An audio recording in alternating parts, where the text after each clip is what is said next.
فاتحہ شریف کی آیت نمبر 4 میں اللہ تبارک و تعالی نے ارشاد فرمایا، یہ رب تبارک و تعالی نے ہمیں تلقین فرمایا، یہ اللہ تبارک و تعالی نے ہمیں اپنی بارگاہ سے یہ توفیق مانگنے کا حکم دیا۔ ہمیں اس طرح عرض کرنی ہے رب کی بارگاہ میں، ایاک نعبد، ہم تیری ہی عبادت کرتے ہیں، و ایاک نستعین، اور تجھی سے مدد مانگتے ہیں۔ عبادت یہ انتہائی تذلل، انتہائی عاجزی کے ساتھ کسی کی تعظیم بجا لانا، یہ صرف اسی کے لیے ہوتا ہے جو سب سے بڑا ہو، اسی کے سامنے بندہ جھکتا ہے نا۔ تو اللہ تبارک و تعالیٰ سے بڑا کون ہے؟ کوئی بھی نہیں ہے۔ یہ انتہائی تذلل کے ساتھ سے اقصا تذلل کہتے ہیں، یعنی انتہائی عاجزی کے ساتھ اللہ تبارک و تعالیٰ کی تعظیم بجا لانا، یہ عبادت ہے جی۔ ایاک نعبد، اور یہ ذہن میں رہے مسئلہ، طاعت جو ہے یہ بھی عبادت کے تحت آتا ہے۔ جیسے رب تبارک و تعالی نے خود قرآن مجید فرقان حمید میں ارشاد فرمایا، قیامت کے دن اللہ تبارک و تعالی فرمائے گا کہ میں نے تمہیں منع نہیں کیا تھا تم نے شیطان کی عبادت نہیں کرنی، بتائیں کوئی شیطان کی عبادت کرتا ہے؟ نہیں نہ کرتا۔ تو وہاں عبادت سے مراد طاعت ہے کہ تم نے اس کی اطاعت نہیں کرنی۔ تو آپ بتائیں کتنے لوگ ہیں بیچارے جو نماز پڑھتے ہیں، ہمارے جیسے نماز میں کھڑے ہوتے ہیں، یہ کہہ رہے ہوتے ہیں ہم تیری ہی عبادت کرتے ہیں، لیکن ساتھ ساتھ وہ اطاعت جو ہے وہ یہودیوں کی، چوڑوں کی، عیسائیوں کی کرتے ہیں، خدا رسول کے قانون کو پس پش ڈالتے ہیں، ہے یا نہیں؟ جی جی۔ تو بتائیں پھر عبادت کس کی کرتے ہیں؟ ایک بزرگ رحمت اللہ علیہ تھے، وہ نماز پڑھنے کے لیے کھڑے ہوئے نا، جب ایاک نعبد پہ پہنچے بے ہوش ہو کے گر گئے۔ ان سے پوچھا گیا کہ کیا ہوا تمہیں؟ جب ہوش آیا تو انہوں نے کہا کہ وجہ یہ ہوئی ہے کہ ایاک نعبد میں پڑھنے لگا تو اچانک خیال آیا کہیں رب یہی نہ کہہ دے تو جھوٹا ہے، تو کیسے عبادت کرتا ہے میری؟ عبادت ایسے تھوڑی ہوتی ہے۔ بتائیں جس طرح آج ہم عبادت کر رہے ہیں وہ کیسی عبادت کر رہے ہیں؟ ہماری تو قوم ہی ساری شیطان کی پیروکار ہے یا نہیں؟ بچے مسلمانوں کے ہیں اور انہوں نے آئیڈیل کن کو بنایا ہوا ہے؟ یہودیوں کو، عیسائیوں کو، مشرکوں کو۔ ہندوستان کے جو انڈیا کے جتنے بھی میراثی طبقے ہیں، ہماری قوم ان کو نہیں فالو کرتی جی۔ اور لڑکیوں کے، لڑکوں کے کپڑوں کے سٹائل، بالوں کے سٹائل، سارے انداز سارے انہی کے ساتھ ہیں۔ تو بھائی یہ اطاعت جو ہے یہ بھی عبادت کے تحت آتا ہے، یہ ذہن میں رہے۔ اگر یہ سوال ہوتا ہے اگر یہ عبادت ہے تو پھر رسول اللہ علیہ السلام کی اطاعت کیوں ہے جی؟ عبادت تو خدا تبارک و تعالیٰ کے لیے، یہ ذہن میں رہے۔ رسول اللہ علیہ السلام کی اطاعت جو ہے وہ در حقیقت رب کی اطاعت ہے۔ آقا علیہ السلام کا حکم جو ہے وہ بھی حقیقت میں رب کا ہی حکم ہے۔ بس تو اللہ تبارک و تعالیٰ نے ارشاد فرمایا وَإِيَّاكَ نَسْتَعِينُ، اور یہ بھی پڑھو کہ ہم تجھ ہی سے مدد مانگتے ہیں، تجھی سے مدد مانگتے ہیں، تو ہی ہمارا مددگار ہے، تیرے علاوہ کوئی مددگار نہیں جی۔ یہ حسر ہے نا یہاں جی، یہاں پر مفعول جو ہے وہ پہلے لایا گیا، تجھ ہی سے مدد مانگتے ہیں۔ یہ حسر کے لیے ہوتا ہے جب فعل سے پہلے جو ہے مفعول آ جائے۔ ایاک نعبد، تیری ہی عبادت کرتے ہیں، و ایاک نستعین، اور تجھ ہی سے مدد مانگتے ہیں۔ تو یہ ذہن میں رہے کہ ہم تجھ ہی سے مدد مانگتے ہیں۔ تو وہ بیچاری قوم جی، اسلحہ بھی پاس ہو، سارا کچھ موجود ہو، اس کے باوجود ان کے پاس کچھ نہیں ہے، تو وہ رب تبارک و تعالیٰ کی ذات پر توکل نہیں ہے۔ آج انہیں جب کہا جائے کہ برما کے مسلمانوں کے ساتھ ظلم ہو رہا ہے تو کہتے ہیں جی ہمارا ان کے ساتھ کیا تعلق ہے۔ اگر انہیں کہا جائے کہ انڈیا میں مسلمان جو ہے بیچارے بے گھر ہو گئے ہیں، ان پر ظلم و تشدد ہو رہا ہے، تو کہتے ہیں جی ہمارا کیا تعلق ہے ان کے ساتھ؟ ہم ان کے ساتھ جنگ چھیڑ کے رکھ دیں، ہم بچے مروا دیں اپنے؟ ہمارے پاس کیا ہے؟ ہمارے پاس تو کچھ بھی نہیں ہے۔ جس دن ان کے ذہن میں یہ آ گیا نا ہمارے پاس کچھ نہ بھی ہو اللہ تعالیٰ ہمارے ساتھ ہے، اسی دن معاملات سیدھے ہو جائیں گے۔ اور یہ تو کافروں کا طریقہ ہے، علامہ اقبال نے نہیں کہا جی کافر جو ہے وہ تو ہتھیاروں پہ بھروسہ کرتا ہے، مسلمان جو ہے اس کے ہاتھ میں کچھ بھی نہ ہو پھر بھی رب کے لیے لڑ پڑتا ہے، اسے پتا ہوتا ہے رب کی مدد آ جائے گی۔ آقا علیہ الصلوۃ والسلام جب تشریف لے گئے بدر میں تو کیا ہوا؟ آقا علیہ السلام کے صحابہ کے رب کے فرشتے آئے، رب تبارک و تعالیٰ نے فرشتوں کی جماعتیں بھیجی، وہ فرشتے جو ہے وہ صحابہ کرام علیہ رضوان کے ساتھ کھڑے ہو کر کافروں کو مارتے رہے۔ لڑے یا نہیں لڑے بتائیں؟ تو رب تبارک و تعالیٰ جو فرشتوں کی جماعتیں بھیج دیتا ہے، لیکن توکل تو ہو نا یار رب کی، انہیں یہ تو پتہ ہو نا بھی ہمارا رب مدد کرے گا ہماری، جی جس طرح وہ کافروں کا بھروسہ ہتھیاروں پر ہے اسی طرح ان ذلیلوں کا بھروسہ بھی صرف ہتھیاروں پر ہے۔ ہمارا کہ ایاک نستعین، اور ہم تجھ ہی سے مدد مانگتے ہیں، اور نعوذ باللہ من ذالک یہ ہمارے حکمران شیطان اپنی گفتگو کی ابتدا بھی اسی آیت سے کرتے ہیں، ہے یا نہیں؟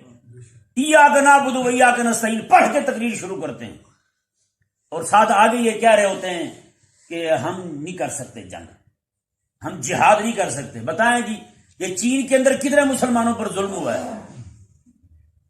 مساجد گرائی جا رہی ہیں، ایک علاقے کی رپورٹ آئی ہے وہاں سے پورے علاقے میں جتنے امام تھے سب کی داڑھی منڈوا دی گئی، کسی کی داڑھی منہ پہ نہیں رہنے دی گئی، امام اور بندے جتنے بھی نمازی ہیں سارے کے سارے، کوئی ایک بھی داڑھی والا نہیں ہو۔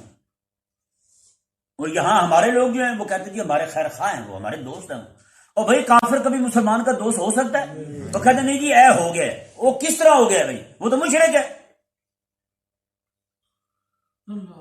ہاں جی جن ذلیلوں نے اس پردے پہ پابندی لگائی تھی آج اللہ تبارک و تعالیٰ کی گرفت میں، ہاں جی پورا چائنا جو ہے آج ان کے بندے عورتیں سارے کے سارے جناب وہ حجاب میں نظر آ رہے ہیں،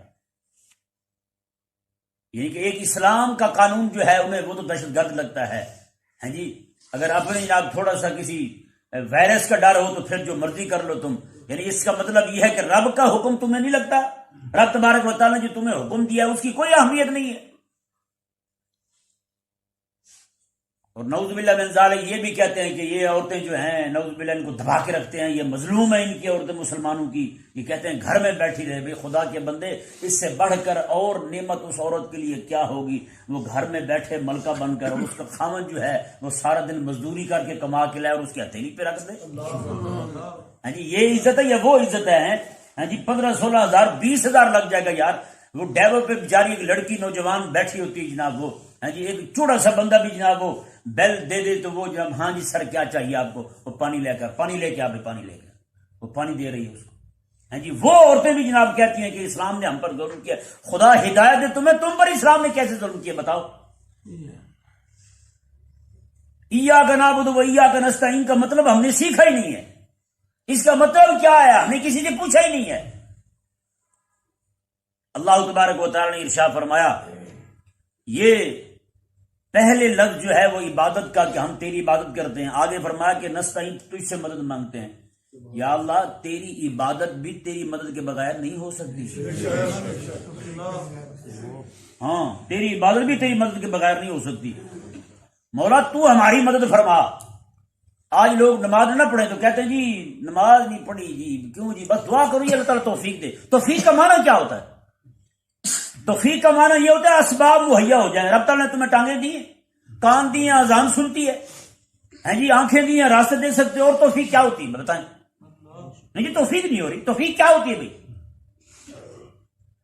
توفیق مطلب اسباب، یعنی اس چیز کے اسباب جو ہے رب تبارک و تعالیٰ کی طرف سے مہیا کر دیے جائیں، وہ عطا ہو گئے۔ اللہ تبارک و تعالیٰ نے ارشاد فرمایا کہ مدد بھی انہوں نے مجھ سے مانگی اور عبادت بھی میری کر رہے ہیں، اور ساتھ ساتھ فرمایا کہ یہ نہ ہو کہ عبادت تم کرو لیکن عبادت تمہاری تمہیں کہیں اور لے جائے۔ ہاں جی عبادت کر کے تمہارے دل میں تکبر پیدا ہو جائے، یا عبادت کر کے تمہارے دل میں ریا پیدا ہو جائے، تو میں پھر ساتھ ساتھ یہ بھی دعا مانگو، اہدنا الصراط المستقیم، مولا ہمیں سیدھے راستے پہ بھی رکھ۔ عبادت ہم نے کی ہے تو بچانے کی بھی توفیق دے ہمیں۔ کیسی بات ہے جی، عبادت کی توفیق دی ہے تو سیدھے راستے پہ بھی رکھ۔ اسی طرح چلاتا رہے ہمیں سیدھی راہ پر. اہدنا الصراط المستقیم، مولا ہمیں سیدھی راہ پر چلا. سیدھی راہ کیا ہے؟ میرے آقا علیہ الصلوۃ والسلام نے ایک مرتبہ اپنے ہاتھ مبارکہ سے زمین پر لکیریں لگا کر بتایا صحابہ کو، لکیریں لگا کر 3 لکیریں حضور نے لگائیں. اور آقا علیہ الصلوۃ والسلام نے فرمایا یہ بھی اعتدال سے ہٹ کر ہے، یہ بھی ہٹ کر ہے، میں یہ وہ راستہ ہے سیدھا جس پر تم چلو گے تو سیدھے جنت جا پہنچو. سبحان اللہ. جی تو اللہ تبارک و تعالی نے ارشاد فرمایا کہ اہدنا الصراط المستقیم، یہ دعا مانگو کہ مولا ہمیں سیدھی راہ پر چلا. تو سیدھی راہ کیا ہے؟ حضرت امام ابو العالیہ رضی اللہ تعالیٰ عنہ، حضرت سیدنا امام حسن بصری رحمۃ اللہ علیہ، آپ ارشاد فرماتے ہیں کہ اس صراط مستقیم سے مراد جو ہے وہ کریم آقا علیہ الصلوۃ والسلام اور حضرت ابو بکر اور عمر رضی اللہ تعالیٰ عنہ، سبحان اللہ. یہ 3 ہستیاں ہیں، یہ صراط مستقیم ہے. تو یعنی مطلب یہ ہوا کہ رب تبارک و تعالیٰ کی بارگاہ میں عرض کرو مولا ہمیں اپنے حبیب اور اپنے حبیب کے یاروں کی راہ پر چلا. ہاں، ان کا راہ، ان کے راہ پر چلا. اور ویسے اس کا معنی اسی آیت کی تفسیر جو ہے آگے آ رہا ہے کہ صراط مستقیم کیا ہے. صراط مستقیم کیا ہے؟ اللہ تبارک و تعالیٰ نے ارشاد فرمایا صراط الذین انعمت علیہم، کہ سیدھا راستہ وہ ہے مولا جس پر تو نے انعام کیا ہے. سبحان اللہ. جن پر تو نے انعام کیا ہے، جی جن پر تو نے انعام کیا وہ راستہ سیدھا. تو وہ راستہ انعام یافتہ لوگوں کا کون سا ہے؟ رب تعالیٰ نے خود ارشاد فرمایا اولئک الذین انعم اللہ علیہم من النبیین، فرمایا کہ وہ نبیوں کا راستہ، والصدیقین اور صدیقوں کا راستہ، والشہداء اور شہیدوں کا راستہ. وہ شہید جنگ میں جا کے شہید ہوتے تھے یا گھر میں شہید ہو جاتے تھے؟ ہیں جی، نبی بھی جہاد کریں، صدیقین بھی جہاد کریں اور شہید بھی جہاد کریں. یہ تو سارے مجاہدین ہیں، رب تعالیٰ کی راہ میں جہاد کرنے والے ہیں سارے. تو رب تبارک و تعالیٰ کی بارگاہ میں عرض کیا کی جا رہی ہے؟ مولا ہمیں بھی انہی کے راستے پر چلا. یہ تھے کو کہہ دے یا اللہ سم شہیدوں کے راہ چلاتے انہوں نے نہ پڑھنا انہیں کہنا بھی لگتے امریکہ کے خلاف ہے یا نہیں ہے؟ اللہ تبارک و تعالیٰ نے ارشاد فرمایا صراط الذین انعمت علیہم، مولا ان لوگوں کا راستہ جن پر تیرا انعام ہوا. جی آگے کیا کہا؟ صرف اتنے تک بات ختم ہو سکتی تھی کہ انعام والوں کا راستہ. یہ ذہن میں رہے جب تک کسی چیز کی ضد نہ سامنے لائی جائے جی تب تک وہ مثبت شے جو ہے اس کا بھی فائدہ نکھر کے سامنے نہیں آتا. سمجھ آیا نہیں آیا؟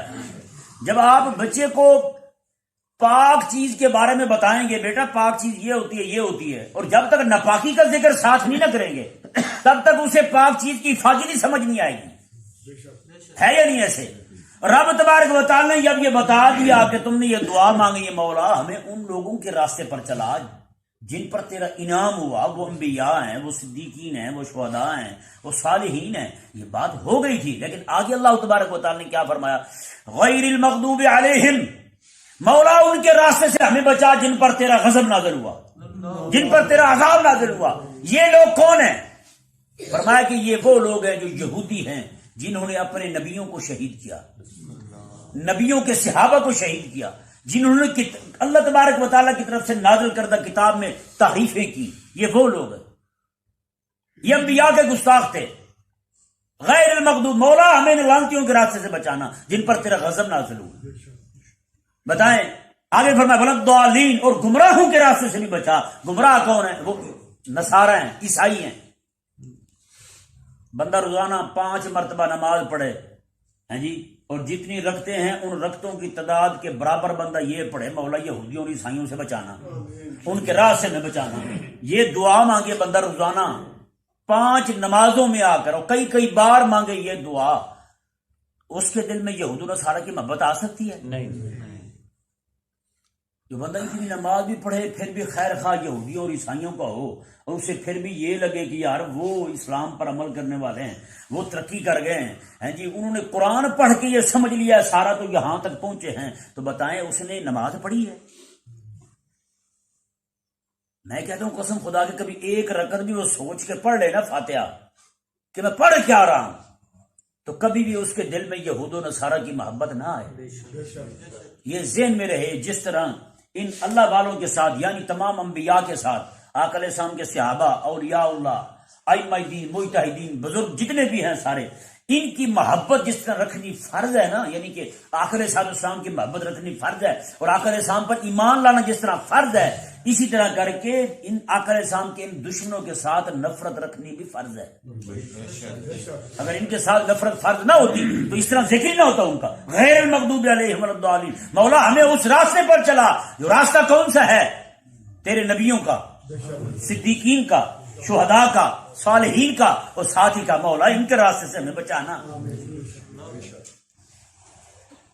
تو بتائیں یہ ذہن میں رہے مسئلہ. یہود و نصارہ کی نفرت رکھنا اسی طرح فرض ہے جس طرح خدا اور رسول کی محبت رکھنا دل میں فرض ہے. اللہ تبارک و تعالی نے اپنے کرم فرمایا کہ یہ دعا اس نے خود تلقین فرمائی. اور دیکھیں کوئی دینا چاہتا ہے تو کہتا ہے نا یار اس طرح مانگ ہے جی. رب تو عطا فرمانا چاہتا ہے اور رب خود طریقہ بتا رہا ہے مجھ سے لینا ہے تو اس طرح مانگو ہے جی. پہلے دیکھیں جی، پہلے تعریفی الفاظ ہیں الحمدللہ رب العالمین. تمام تعریفیں اس اللہ کے لیے ہیں جو سارے جہانوں کا پالنے والا ہے. الرحمن بڑا مہربان ہے، الرحیم بڑا ہی رحم فرمانے والا ہے، مالک یوم الدین وہ قیامت کے دن کا مالک ہے. یعنی وہ ساری تعریفیں اس کے لیے. کیوں؟ وہ مہربان ہے. ساری تعریفیں اسی کے لیے. کیوں؟ بڑا رحم فرمانے والا ہے. ساری تعریفیں اسی کے لیے. کیوں؟ وہ قیامت کے دن کا مالک ہے. سبحان اللہ. دنیا میں بھی اس نے ہم پر رحم فرمایا ہے، آخرت میں بھی رحم فرمائے گا. اور آگے کیا فرمایا؟ یہاں تک اس کی تعریف تھی تو کلمات جو ہیں وہ غیب کے تھے. جتنے بھی کلمے ہیں سارے غیب کے، حاضر کا ایک بھی نہیں. یہ نہیں کہا مولا ساری تعریفیں تیرے لیے، یہ نہیں کہا مولا تو مہربان ہے، نہ یہ کہا ساری تعریفیں اس اللہ کے لیے ہیں جو سارے جہانوں کا پالنے والا ہے، جو رحمان بھی ہے، رحیم بھی ہے، جو قیامت کے دن کا مالک بھی ہے. اتنے تک کہا. ساتھ ہی کہا ایاک نعبد، ہم تیری عبادت کرتے ہیں. سبحان اللہ. جی ہم تیری ہی عبادت کرتے ہیں اور تجھ ہی سے مدد مانگتے ہیں. یعنی رب تبارک و تعالیٰ کی جب اس بندے نے تعریف کی نا جی، جب اس نے تعریف کی رب تبارک و تعالیٰ کی ان الفاظ اور کلمات کے ساتھ کہ میرا رب جو ہے وہ سارے جہانوں کا پالنے والا، ساری تعریفیں اسی کے لیے، وہ بڑا مہربان ہے، وہ رحم فرمانے والا ہے، وہ قیامت کے دن کا مالک ہے. جب اس نے یہ پڑھا نماز میں کھڑے ہو کر، پھر رب تبارک و تعالیٰ نے حجابات ہٹا دی اس درمیان سے. پھر جب رب تبارک و تعالیٰ کی تجلیات سامنے آئی اس کے، تو پھر اس نے کہا ایاک نعبد و ایاک نستعین. اب چونکہ بندہ جو ہے وہ رب تبارک و تعالیٰ کی بارگاہ میں پہنچ چکا ہے، اب خطاب جو ہے بالکل سیگے وہی آ رہے ہیں جو حاضر کے سیگے ہو. ایاک نعبد، ہم تیری عبادت کرتے ہیں، وایاک نستعین، اور تجھ ہی سے مدد مانگتے ہیں جی. یہ سبحان اللہ میرے آقا علیہ السلام نے ارشاد فرمایا کہ رب کی عبادت ایسے کرو جی، میں کہ رب کی عبادت ایسے کرو گویا کہ تم اسے دیکھ رہے ہو. ان تعبد اللہ کانک تراہ، رب کی عبادت ایسے کرو جیسے تم اسے دیکھ رہے ہو. فإن لم تکن تراہ فإنہ یراک، اگر ایسے نہ ہو سکے تم سے کہ تم اسے دیکھ رہے ہو تو پھر اتنا تو ہو نا کہ وہ تمہیں دیکھ رہا ہے. یہ دو کیفیت جس بندے کو حاصل ہو جائیں ہاں جی. ایک تو یہ کہ وہ رب کو دیکھ کے نماز پڑھ رہا ہو، رب کو دیکھ کے نماز پڑھ رہا ہو، یہ کیفیت حاصل ہو جائے تو سبحان اللہ. ہاں جی اس سے بڑھ کر اور بھی کوئی نماز ہوگی یار قبولیت والی. حضرت مولا علی رضی اللہ تعالیٰ عنہ آپ کی پنڈلی میں جناب وہ ایک جنگی اوزار پھالا سا وہ لگ گیا، نکالتے ہیں باہر، تکلیف ہوتی ہے بڑی. ایک خادم نے عرض کیا، ساتھیوں کو کہا، انہوں نے کہا جی اس طرح تکلیف ہوگی آپ نہ تکلیف دیں، جب آپ نماز پڑھنے لگیں گے نا پھر نکال لینا. سبحان اللہ. ہاں جب آپ نماز پڑھیں گے پھر نہیں پتہ چلے گا آپ کو کیسی نماز تھی یار ان کی. ہاں جی حضرت مولا علی رضی اللہ تعالیٰ نماز پڑھنے کے لیے کھڑے ہوئے، انہوں نے پھالا نکال لیا، اس سے خون بہا کافی سارا مسلح رنگین ہو گیا. نماز پڑھنے کے بعد فرمانے لگے یہ کی ہے، یہ کیا ہے؟ انہوں نے کہا جی یہ آپ کو نہیں پتا چلا کیا ہوا ہے؟ اب میں تو جب نماز میں نے پڑھی تو میں تو پھر کہیں اور ہی پہنچ گیا تھا. جی حضرت امام زین العابدین رضی اللہ تعالیٰ آپ سجدے میں کسی بدبخت نے تلوار ماری اور آپ کی 5 انگلیاں کاٹ دی پاؤں کی. نماز پوری کر لی، نماز کے بعد دیکھو خون. انہوں نے کہا یہ کیا ہے؟ انہوں نے کہا یہ آپ کی وہ انگلیاں کاٹ گیا ہے کوئی بدبخت. امام زین العابدین سے پوچھا آپ کو پتہ نہیں چلا؟ میں تمہیں نہیں پتا میں اس علی کا بیٹا علی ہوں. سبحان اللہ. ہے جی جو نماز پڑھتا تھا تو پھر یوں نماز پڑھتا تھا. کاش کہ ہمیں بھی وہ سجدے وہ عبادت اللہ تبارک و تعالی نصیب فرمائے.